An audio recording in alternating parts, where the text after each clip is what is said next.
Sveiki visi. Jau matėme šiandien kartą. Labai įdomus momentas buvo tas, kad prieš kokias 3 savaitės jau tokius štrichus paskutinius prezentacijos dėliojau ir grįžau vakare, sėdim vakarienę su šeima valgom ir mano sūnus labai buvo susidomėjęs, tai ką aš ten veikiu ir pradėjau pasakot, kad ruošiamės konferencijai, pradėjau pasakot, kiek daug žmonių čia turėsim. Jam buvo įdomu kiek, sakau, nežinau, gal 1000, gal 100, gal nei vieno neteis, bet sakau, pagalvojau, kad visai įdomus vaiko smalsumas. Sakau, Rokai, įsivaizduoju, dabar bus žmonių, mes kalbėsim apie žemės ūkį, o ką tu, sakau, norėtum jam parodyti, jeigu tu galėtum juos pamatyti. Ir jisai tik tais pašoko nuo kėdės, nubėgo, sustatė man šitą konstruktorių ir atbėgęs parnešė ir parodė, sako, norėčiau šitą parodyti. Ir tada galvoju, kaip man jį įkomponuoti į pristatymą, nes aš irgi noriu jam parodyti, ašgi išdidus tėtis. Ir esmė, kad atsinešiau jį ir pradėjau ieškoti sąsajų, dėl to, kad tokie konstruktoriai arba bet koks modeliavimas, kažkokios schemos, vienaip ar kitaip yra mums visiems artimas šitiem dalykam. Tai va, tai būna nutinka ir taip.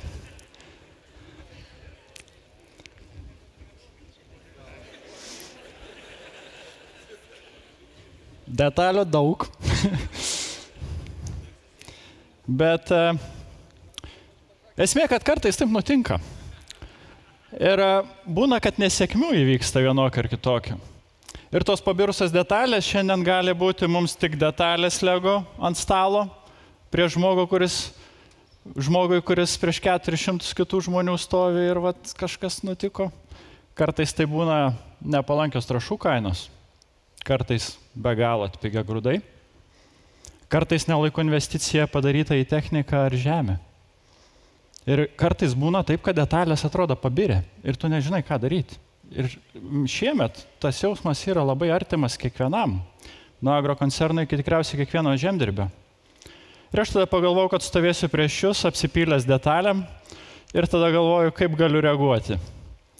Pirma mintis, galiu apkaltinti save. Neišlaikiau aš to konstruktoriaus.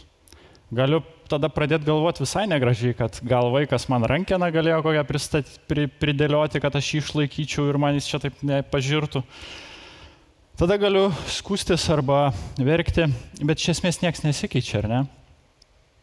Šiek tiek geresnė būtų pozicija, tas toks dirbtinis pozityvumas. Taigi čia nieko tokio, taigi čia sugriuvo, dar geresnį sustatysim, pažiūrėk, čia tik rankyčių reikės, bet iš esmės tai irgi atitolina problemą. Ir aš pradėjau galvoti iš tikrųjų, kaip ateiti tuo sunkiu laiku mums visiems ir pradėti kalbėti apie naują sezoną, kada mes vėl galvosim apie investicijas, kada vėl galvosim, ką reikia padaryti, kad būtų gerai. Ir visa ta konferencija šiandien buvo tikriausiai apie tai. Ir tada pagalvojau, kad vienaip ar kitaip mes turim galvoti protingai, pažiūrėti tą situaciją iš šono. Ir jeigu aš supyliau tą konstruktorių, mano planas šiandien dabar yra labai paprastas, aš jį paimu, susirenku detalės, šiek tiek patraukiu, kad jos niekam nemaišytų. Ir nepatogiai atrodo, bet kartais tą padaryti reikia. Ir tada susidėlioju veiksmų planą ir lauki to pavasario, kada galėsi kažkaip pajudėti į priekį ir atsigriebti. Ir kuo pasidžiaugiau, kad ilgalaikiai perspektyvoje mes šitus dalykus jau kaip ir jaučiam ir instinktyviai darom. Sėjam laiku, norim pasėlį suformuoti rudenį geresnį. Ir man lygiai tas pats pasėlis ir visą tai primena tą schemą, kurią pernai jums rodžiau ir apie kurią šnekėjau lygiai čia pat šitoj vietoj pirmą kartą praeitą sezoną. Kad agrokoncernas kaip įmonė jau struktūrą sukūrė tam, kad turėtų įrankius gebančius spręsti problemas ir padėti surinkti tas pažiūrusias detalės. Kad vėl galėtumėm konstruoti tą konstruktorių, naują derlių iš naujo. Ir tarp kitko, šiandien Eglė labai gražiai pradėjo mūsų konferenciją iš karto po Edgaro ir pradėjo kalbėti, kiek milijonų matavimų atlieka ten. Ir mes į tyrimus investuojam kasmet vis daugiau, bet ne dėl to, kad mums labai faina padaryti rinkodarinį kažkokį bukletą ar kažką. Ne. Retas žmogus supranta mūsų inovacijų tyrimo centro, ką mes su juo bandom padaryti. Mūsų tikslas su jo pagalba ir duomenim surinktais neparduoti prekes. Mūsų tikslas yra susirinkti tokį krepšelį prekių, kad mums nebereiktų pardavinėti ir žmonės norėtų efekto, kurį mes gaunam. Ir kada ateina naujas tiekėjas, potencialus tiekėjas, jis praeitų tą filtrą ir tada tik tais atsirastų prekės lentynoje ir būtų mūsų siūlomų prekių tarpe. Labai geras dalykas, tai va čia kairiai pusė juda paveiksliukas, mano kolega Justas mokosi vairuoti šitą žaginį Danijoje. Tai va nuskrido žmogus, mokosi vairuoti, jį konstravo mums 1,5 metų. Bet džiaugiuosi, kad va ta nuotrauka daryta praeitą ketvirtadienį, jeigu neklystu, ir čia jau yra mūsų uostas, jis parplaukia. Ir čia yra purkštuvas, kuris mums leis išplėsti savo galimybės dirbti tyrimuose dar tiksliau ir padaryti daug daugiau, negu darėme anksčiau. Jeigu dabar su visais tai žmonėm dirbome ant 3000 laukelių ir vargu bau, ką spėdavom, gal ne visai taip sakau, spėdavom normaliai, spėdavom, bet tikrai būdavom įsitempę. Tai su šitos mašinos pagalba galėsim dirbti ties 8000 laukelių. Ką tai reiškia?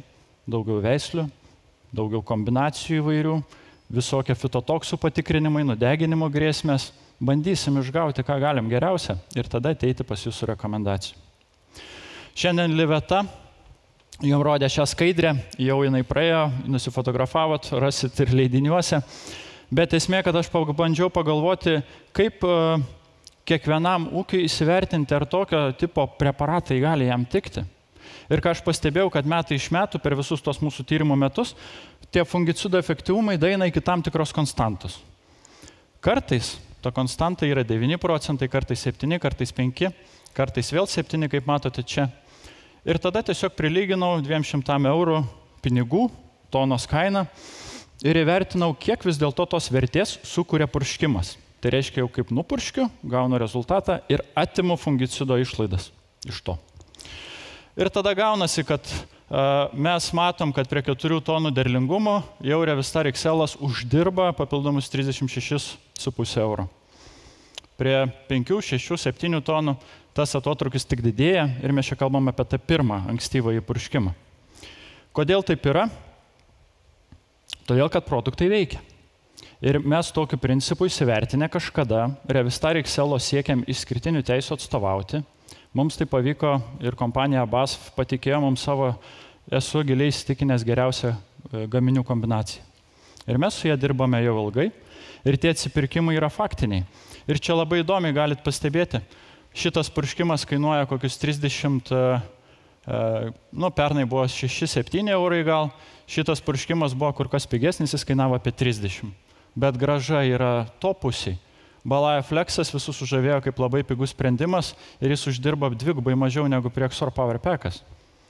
Kalbant apie Input Ripple, jis buvo šiek tiek geriau negu Balaya Flex, bet čia jau 4 metų tyrimų rezultatai. Tai nėra taip, kad šiemet patikrinom ir važiuojam, rekomenduojam.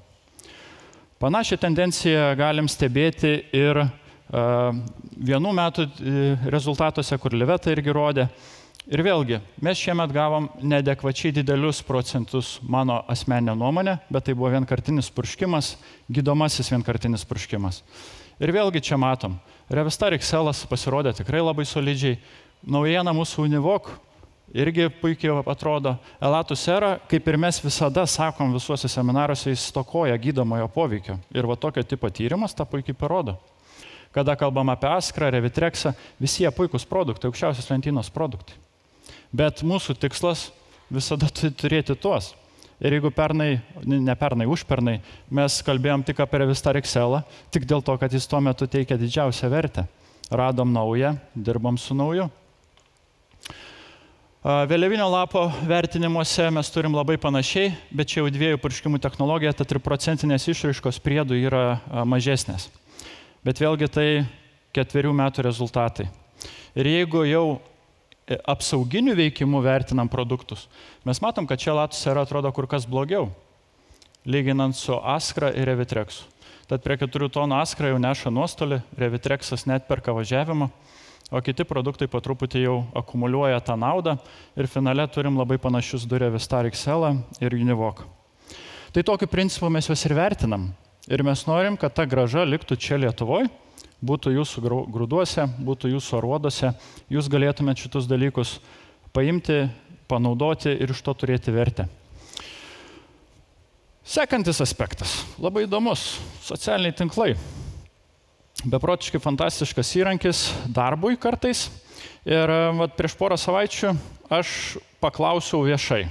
Sakiau, mano mėly bičiuliai, pasimatysim seminarų stikle. Ir parašykit, ką norėtumėt išgirsti ir apie ką norėtumėt pakalbėti. Tai ačiū jūsų krašto ūkininkui, Gedui Špakauskui, kuris ėmė ir parašė. Vat man įdomu, kas nepaėjo, sako. Vat kas iš tų visų bandymų jūsų rodot visada gerus, kas buvo blogo. Paminėkit tai. Ir čia sugalvojau, kad laiko stoka visa kita, nes čia atskirą reiktų seminarą daryti, bet mes atrinkau 3 tokias įdomias temas ir kiekviena jų turi tokį savo aktualumą. Norėčiau pradėti pirmiausiai nuo veislių mišinių. Kas pernai metais buvot pas mus inovacijų tyrimų centre, pamatėt, kad yra laukelių, kurie yra pasėti kelių skirtingų veislių. Veislė su akuotais ir be akuotų. Ir vienas toks mišinys, spalvingas, labai toksai liberalus, auga, tyrimai. Ir už to mes turėjom labai įdomų momentą. Mes mąstėm ir matėm užsienio šaltiniuose, kad tokiuose mišiniuose jie rečiau išgula, mažiau plinta ligos ir iš to gaunam stabilesnius, aukštesnius derlingumus. Tai čia galim pastebėti, vieninteliai vietoj šiemet rodoma skaidrė, nes jos ir neplanavom rodyti ir nebuvo apie ką šnekėti. Dėl to, kad vienanarės veislės pasirodė labai neblogai ir nedaug mišinių jas kažkuriuo atžvilgiu pranoko, analizuojant tiek ligotumo, tiek kitus rezultatus. Ir čia aš supratau, kad tai yra savotiška kaip ir nepasiteisinę savotiškai reikalas, dėl to, kad mums dar reikia šiek tiek kompetencijų, kad išmoktumėm tuos mišinius gaminti. Ar mes pasiduodam? Ne. Ką mes darom? Didinam bandymų apimtis, nes mes jaučiam, kad čia yra tema. Ir paprašiau dirbtinio intelekto sugalvoti, kaip padaryti, kad mes nesijaučiam pakankamai kompetitingi. Tai man labai patiko, nes žodį competence jis parašė su 2 rašytiniam klaidom. Tai konkrečiai parodė, kad nekompetitingi čia žmonės susirinkė. Tai mes dar tikim ir galvojam, kad šitoj vietoj agrokoncernui kaip organizacijai dar reikia augti, didinti bandymų apimtis ir ieškoti tų sprendimų, kurie būtų naudingi kitiem, tam, kad galėtumėm juos rekomenduoti. Dėl to šiandien apie tai nešnekam. Kitas momentas, kuris buvo labai puikus ant popieriaus, lygiai taip kaip Gedas ir prašė. 2021 metais atlikom tokį fungicidų bandymą.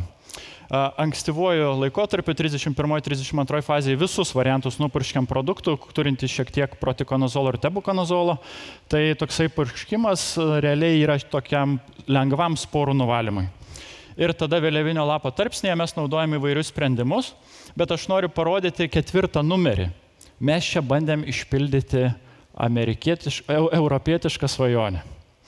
Ir čia norėjom sumaišyti 2 pačius geriausius tuo metu pasaulyje preparatus prieš lapų septoriozę. Ir mes tai padarėm. Sumaišėm revizolį, etaloninę nuostabę veiklę medžiagą iš BASF ir paėmėm naują flagmaną iškilusią Europoje ir šiandien viską skinanti Inatrek Active. Jis yra Univox sudėtyje. Ir mes sumaišėm. Ko tikėjomės ant popieriaus? Teoriškai, kad mes gausim ten tie lapai žaliuos iki kito, ne šio rugpjūčio, iki kito rugpjūčio. Mes galvojom, kad bus žiauriai gerai ir jisai pranoks visus sprendimus esančius rinkoje. Ir čia šalia dar įvairių kitų mišinių padarėm, nes mes žinom, kad kai kurie bus komercializuoti, kai kurie ateis per kitas rankas į pasaulį. Bet mes pamatėm, kad mūsų standartinio tuo laiku etalono Revistar XL jis nepranoko. Ir tada mes baigiam minkyti tą idėją, kad reikia tuos 2 gamintojus kažkaip suženyti, sudėti krūvą, ieškoti sprendimo, nes mes negavom tos ekstramylios, kurios tikėjomės. Ir ant popieriaus buvo gražu, bet mes ir pasilikom su tuo Revistar XL, kuris tuo laiku ir parodė geriausią rezultatą. Lygiai taip pat dirbtinio intelekto paprašiau, pavaizduok man, kai ant popieriaus gražu, bet realybėj chaosėlis. Tai panašiai jis taip ir pavaizdavo, kairiai pusiai gražu, o dešiniai ten nesupranti, ar ten sprogo kažkas ar kažką, bet įdomus įrankiai. Tai čia atiduodu atsakomybę nesėkmės, galbūt, kam čia, nežinau, sugalvokit, bet nieks čia nekaltas. Pabandėm tai, kas teoriškai atrodė gerai. Trečias variantas ir trečias bandymas, kuris mums irgi nepasisekė savotiškai, buvo biologinių produktų įtaka verticiliozės žalingumui. mes įvairiais būdais stengiamės sumažinti verticiliozės kiekį rapsuose. 4 metus tyrimai testiniai, įvairūs mišiniai. Ir mes gavom puikius rezultatus. Tarp kitko, čia paskutinių metų bandymai, nebenorėjau veltis į gilesnę analizę, bet iš esmės visais metais gavom tą patį. Užtikrinta 200 kg rapsų derliaus priedą, kas yra grubiai kiek? Netoli 80 eurų. Bet jeigu pastebėsit, šitie pilki stulpeliai buvo tada, kai rapsai nebuvo purkšti tais produktais, ir čia balai žalingumas. Tai va čia, kai jau yra viskas numiręs augalas, čia yra, kai yra visiškai žalias, tik tai turi labai nežymės pažeidimus. Tai tie visi purškimai mums leido visą infekcijos lygį pasveikinti. Tuos augalus jie tapo sveikesni ir iš ten atsirado derliaus priedai. 4 metai tyrimų, užtikrintas 200 kg derliaus priedas. Ir čia jau, žinokit, atsakomybės nebegaliu prisimti, bet turiu atiduoti jums.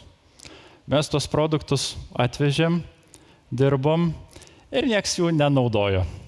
Tai va šiemet sandėly turim dar 400 kg Dinocarb Comcat, neabejotinai puikaus produkto, bet mes norim jį stabdyti. Nes, o kam jį laikyti sandėly?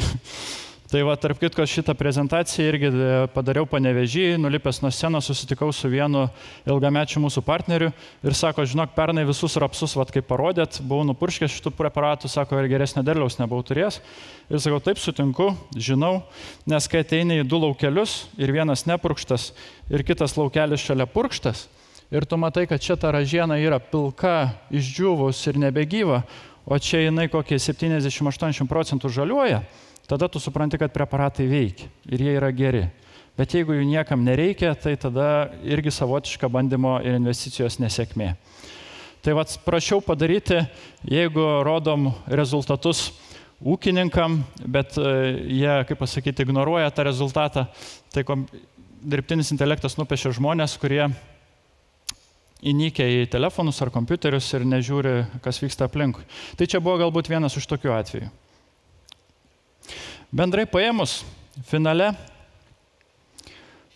iš tikrųjų galvoju, kad mes būsim stiprus tada, kada būsim vieningi.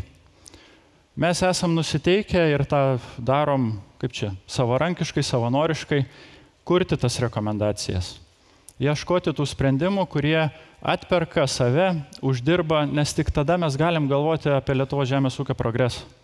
Nes nuolatinis progresas, nuolatinis darbas į geresnį tą būvį mus ir motyvuoja kaip organizacija. Taigi vėl noriu tik priminti, apie nuo ko pradėjom ir išbaigti tuo, kad vis dėlto turėtumėm turėti tuos savo planus. Kaip tą darysim? Ir mes tą renkamės daryti per patikrintus sprendimus, per produktus, per ilgamečius tyrimus, nes tada pas jūs grįžtam tvirtesni ir drąsesni. Tada mes pajaučiam, kad bendradarbiaujam. Tada mes pajaučiam, kad galim daryti kažką daugiau negu darėm vakar. Ir ta mūsų purkštuvo investicija, žmonai parodžiau, sakau, kaip tu galvoji, kas čia yra, kai pamatė tą nuotrauką. Sako, žaginys. Sakau, ta žaginys kainuoja brangioji 250 000 eurų. Tai vienas agronomas buvo atėjęs pas mus į darbo pokalbį gal prieš mėnesį ir mes su juo kalbėjom ir sakau, turim tyrimus, daug visko darom, atliekam, padaviau mūsų mokslinį leidinį, tada dar praeitos laidos. Ir jisai sako, žinai, jūsų tie bandymai man neįdomus. Sakau, o kodėl? Sako, nes jūs ką norit, ten ir parašot. Ir tada labai užsigavau, ne tik dėl to, kad žinau, kiek pats įdedu ten minčių ir idėjų, bet ir matau kasdieną vargstančių žmonės, kurių yra ten 10, kurie kasdieną eina į laukus, skaičiuoja tos daigus, su grubusiais pirštais suveda duomenis, išveda analizę. Tada pagalvojau, sėdėdamas prieš jį apie purkštuvą, kuris ką tik turėtų parvažiuoti neužilgo. Tada pagalvojau apie dirvos gerinimo visus sprendimus, kuriuos padarėm savo tyrimų laukuose. Įvykdėm melioraciją, išlyginom fosforo kalį. Ir tada aš nieko jam daug nesakiau, bet sakiau, šiaip ačiū už nuomonę, bet jeigu mes norėsim tik skaičių ir padaryti rinkodarą ir reklamą, mes rasim gerokai pigesnių variantų. Ir aš tikrai tikiu, kad mes einam gerų kelių.